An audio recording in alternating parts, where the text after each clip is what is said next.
네, 북한이 뭐 툭하면 미사일 쏘고 있습니다. 그러면서 우리한테 보란 듯이 무력 시위를 하고 있는데요.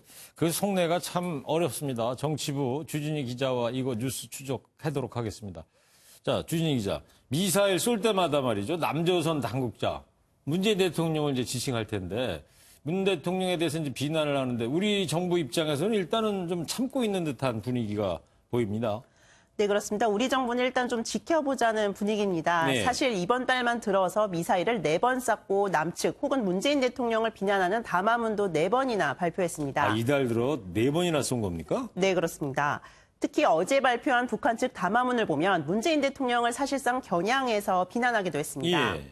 한미 군사연습이 진행되고 있는데 남북 대화를 운운하는 것을 보면 참 뻔뻔스러운 사람이라던가 졸졸 내리익는 남조선 당국자 사람은 웃겨도 아주 웃기다라고 한 겁니다. 이런 무례함에도 불구하고 정부는 일단 대화의 판을 유지하겠다는 입장입니다. 예. 한번 들어보시겠습니다. 네.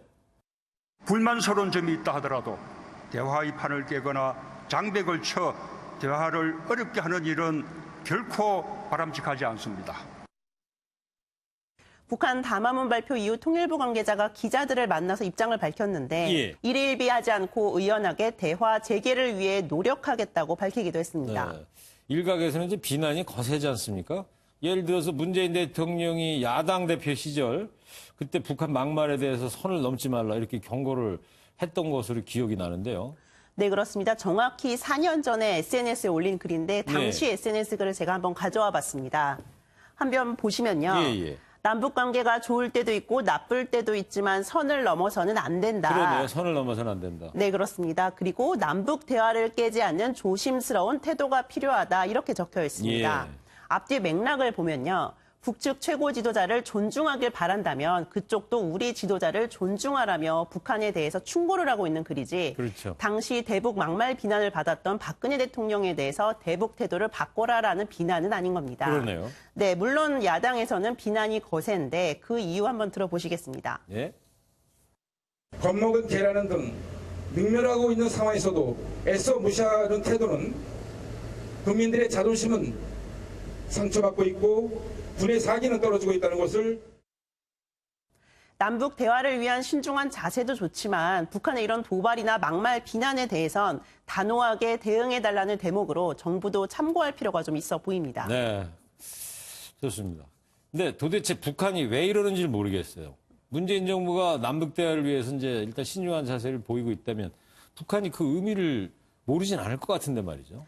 네, 그렇습니다. 사실 북한이 특히 남측에 대해서만 이렇게 비난 강도를 높이는 거에 대해서 미국 언론들도 주목을 하고 있는데 네. 그 원인으로 꼽히는 것이 바로 트럼프 대통령입니다. 트럼프 대통령. 네, 그렇습니다. 한번 발언 들어보시겠습니다. 예.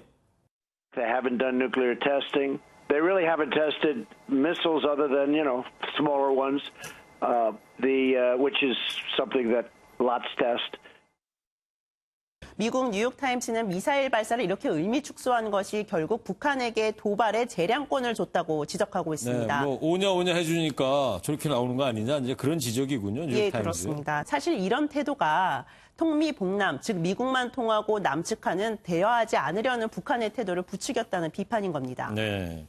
자, 그렇다면 말이죠. 앞으로 우리 정부하고 대화는 미뤄두고 미국하고만 이제 상대를 하겠다 뭐 이런 상황처럼 보이는데 뭐 미국과 협상 이제 진척돼야지 남북 대화 물꼬도 트일 텐데 남북 대화는 지금 기약이 있어요, 없어요? 사실 아직은 기약이 없지만 여기서 네. 주목되는 일정이 하나 있습니다. 뭡니까? 다음 주 이제 북미 협상을 담당하는 스티브 비건 대북 특별 대표가 방한을 하는 겁니다. 아, 다음 주에요? 네, 그렇습니다. 미국 국무부는 최종적이고 완전하게 검증된 북한 비핵화 조율을 위해서 비건 대표가 20일부터 22일까지 한국 측과 만난다고 발표했습니다. 네.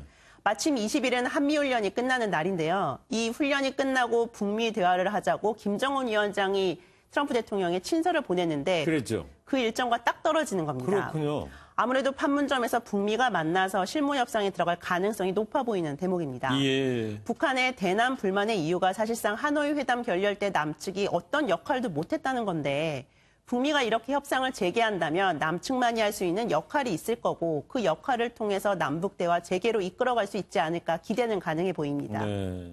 다음 주 20일 날이라고요. 비건 대표 방한 계기로 해서 다시 한반도 정세가 좀 빠르게 흘러갈 것 같기도 하고요. 북미 접촉을 좀 더 지켜봐야 될 것 같습니다. 정치부 주진희 기자였습니다.